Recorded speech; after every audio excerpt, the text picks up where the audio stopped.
Mga kaibigan, handa na ba kayong sumama sa isang nakakakilabot na biyahe kasama ang hagupit ng bagyong kamatayan? Sa gitna ng unos at kaguluhan, may mga lihim na unti-unting mabubunyag at hindi lahat ay makakaligtas sa panganib na dala ng kalikasan at ng isang hindi may paliwanag na kasamaan. Sa kwentong ito, susundan natin ang yapak ni Adrian na magigising mula sa isang bangungot na hindi niya inakalang magiging realidad. Abangan ninyo kung paano niya haharapin ang misteryo ng mga nawawalang kaluluwa at ang nakakapangilabot na katotohanan sa likod ng bagyo ng kamatayan, tanging dito sa Creepy Pinoy Stories.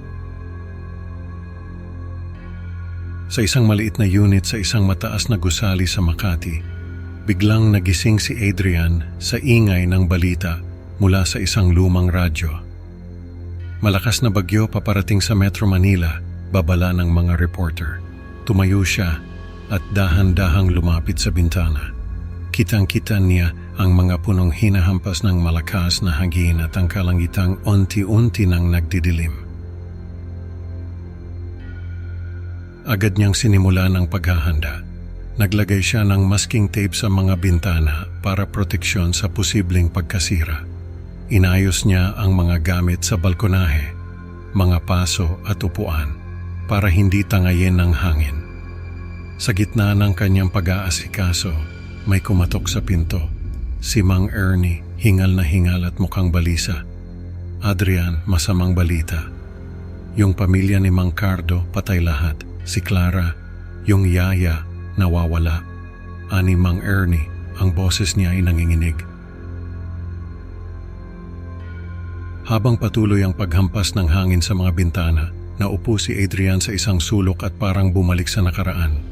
Naalala niya ang mga bagyo sa probinsya, yung tipong magkakapit-bahay sila, nagkukwentuhan at nagdadasal, nagpapalipas ng oras at takot. Kinabukasan sa pag-aalaga niya sa mga halaman sa balkonahe, halos mawalan siya ng pag-asa. Basang-basa siya at halatang struggle siyang panatilihin ang mga halaman sa gitna ng malakas na hangin.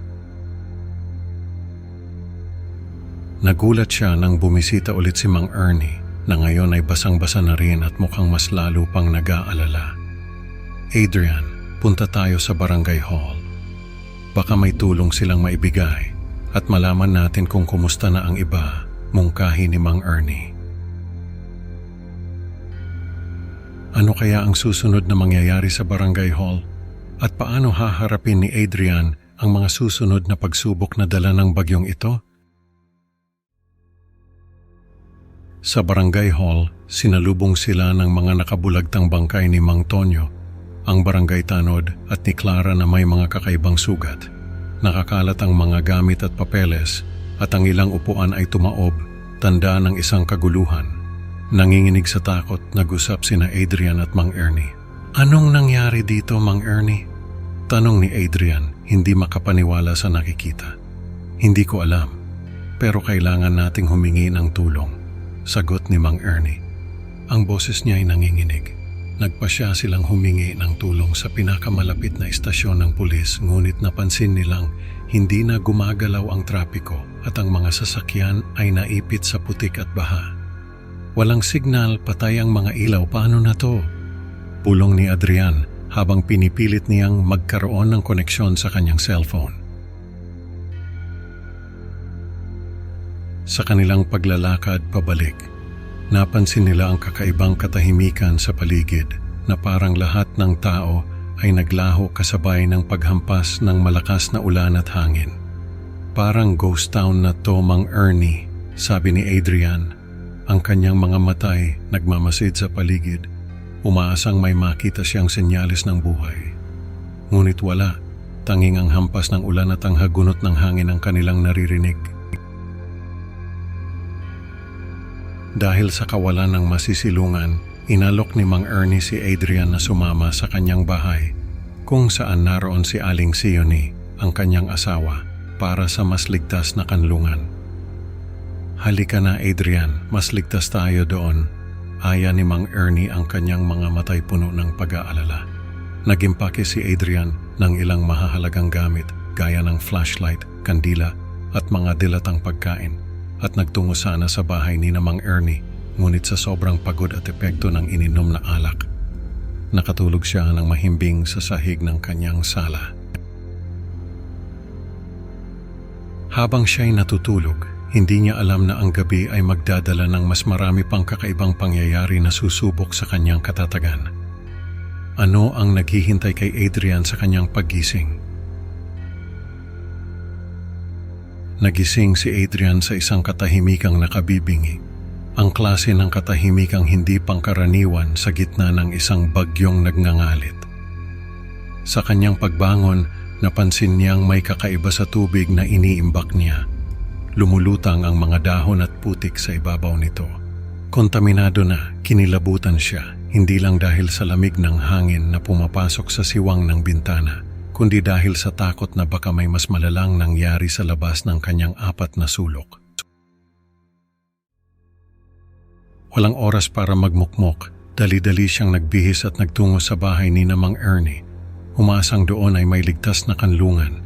Ngunit sa kanyang pagdating, isang eksena ang sumalubong sa kanya na mas nakakakilabot pa sa pinakamasamang bangungot.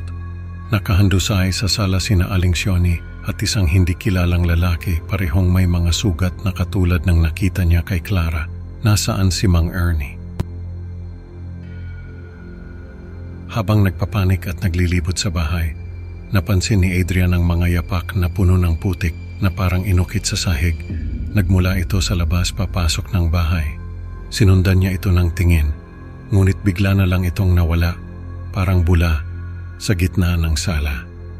Ano ang nangyari dito? At saan nagtungo si Mang Ernie?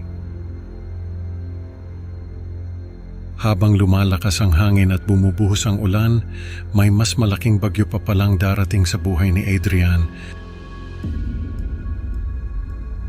Bumalik si Adrian sa kanyang apartment. Ang puso niya ay mabilis na kumakabog sa dibdib.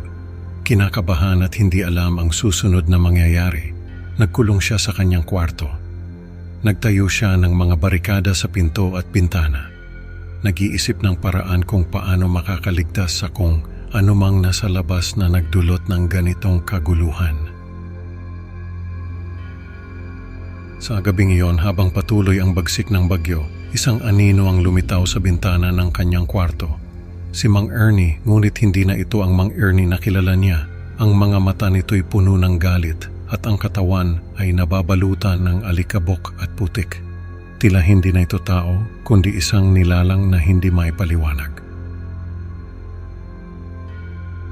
Napuno ng takot si Adrian, naisip niya na baka kailangan siya ng nilalang na ito buhay para sa isang dahilan na hindi niya maunawaan. Sa desperasyon, kinuha niya ang kutsilyong nasa tabi ng kama. Sa isang matapang na hakbang, itinutok niya ito sa kanyang dibdib. Mas mabuti nang siya ang magtapos ng kanyang buhay kaysa maging alipin ng kakaibang kapangyarihan ng bagyo at ng nilalang na minsan niyang naging kaibigan at kapitbahay. Sa huling sandali, isang desisyon ang kanyang ginawa na magpapabago sa lahat. Ang bagyo ng kamatayan ay hindi lang pala tungkol sa hangin at ulan. May mas malalim pa itong daladalang panganib. Mga ka-creepy, sa huli, natutunan ni Adrian na minsan, mas nakakatakot pa ang hindi natin nakikita kaysa sa unos na ating nararanasan. Salamat sa pakikinig. Huwag kalimutang mag-like at mag-subscribe sa Creepy Pinoy Stories para sa mas marami pang kwentong makakapagpabilis ng tibok ng inyong puso.